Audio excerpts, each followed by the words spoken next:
Just Pakistan کے ساتھ میں ہوں محمد اسامہ غوری۔ پاکستان کی معیشت اس وقت شدید ترین مشکلات کا شکار ہے۔ معیشت کی بحالی کے لیے پاکستان کو کبھی IMF کے قرض پروگرام کی طرف دیکھنا پڑتا ہے تو کبھی دوست ممالک سے ملنے والی امداد کی طرف نگاہ دوڑانی پڑتی ہے، جن میں چین، سعودی عرب، متحدہ عرب امارات جیسے ممالک شامل ہیں، یا پھر پاکستان کو کبھی کبھی یورپ اور امریکہ کی طرف بھی دیکھنا پڑتا ہے، جہاں سے کبھی کبھی امداد ملنے کی توقع رہتی ہے۔ ایسے میں یہ مشکلات اور بھی بڑھ جاتی ہیں جب پاکستان درآمدات اور برآمدات میں توازن برقرار نہیں رکھ پاتا۔ پاکستان اپنی ضروریات زندگی کا زیادہ تر سامان باہر کے ممالک سے درآمد کرتا ہے، جس میں سب سے بڑی مقدار پیٹرولیم مصنوعات کی ہے۔ اب تک تو یہی دیکھا گیا ہے کہ پاکستان اپنی ضرورت کا زیادہ تر پیٹرول سعودی عرب، چین، متحدہ عرب امارات، کویت یا دوسرے عرب ممالک سے ہی درآمد کرتا رہا ہے، لیکن اب ایسا نہیں ہے۔ عمران خان مارچ 2022 میں جب وزیر اعظم تھے اور پاکستان تحریک انصاف کی حکومت تھی تو عمران خان نے اعلان کیا تھا کہ ان کی حکومت نے روس سے سستے تیل کا معاہدہ کرنے کی بات کی ہے،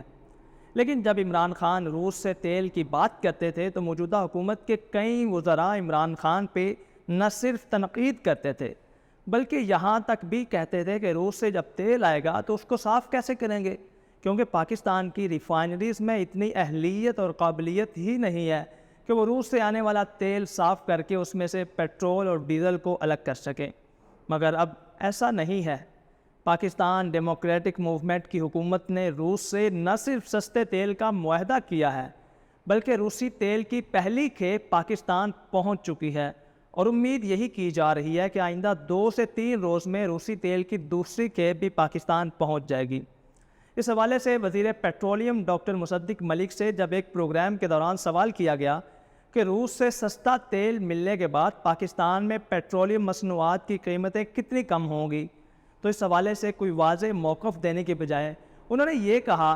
کہ ابھی روسی تیل کی پہلی کھیپ پاکستان پہنچی ہے، ابھی ہم تجربہ کریں گے، جیسے جیسے روس سے مزید تیل آتا جائے گا تو سستے تیل کا فائدہ عوام کو منتقل ہونا شروع ہو جائے گا۔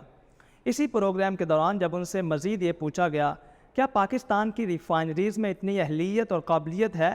کہ وہ روس سے آنے والا تیل اس کو صاف کر سکیں، اس کو ریفائن کر کے اس سے پیٹرول اور ڈیزل کو سیپریٹ کر سکے، کیونکہ ان کے کئی ساتھی وزراء تو پہلے یہ کہتے رہے ہیں کہ پاکستان کی ریفائنریز میں اتنی اہلیت اور قابلیت نہیں ہے کہ وہ روسی تیل کو صاف کر سکے۔ اس سوال کے جواب میں ڈاکٹر مصدق ملک نے یہ کہا کہ ایسا نہیں ہے، پاکستان کی ریفائنریز میں اہلیت اور قابلیت ہے کہ وہ روسی تیل کو صاف کر سکے۔ ہاں، البتہ پاکستان کی ریفائنریز پرانے زمانے کی ہے، پرانی ٹیکنالوجی کی ہے، اس سلسلے میں تھوڑی رفتار آہستہ رہے گی، لیکن بہرحال پاکستان روسی تیل کو صاف کرنے کی اہلیت رکھتا ہے۔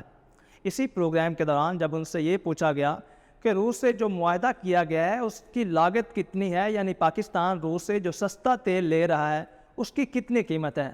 تو اس حوالے سے انہوں نے معذرت کرتے ہوئے کہا کہ پاکستان اور روس کے درمیان یہ خفیہ معاہدہ ہے اور کانٹریکٹ میں شامل ہے کہ اس کی تفصیلات پبلک نہیں کی جائیں گی۔ آخر میں انہوں نے کہا کہ ہم کسی کیمپ میں شامل نہیں ہیں، ہم صرف اور صرف پاکستان کے کیمپ میں ہیں اور ہم وہی کریں گے جو پاکستان اور ملک و قوم کے مفادات سے وابستہ ہے۔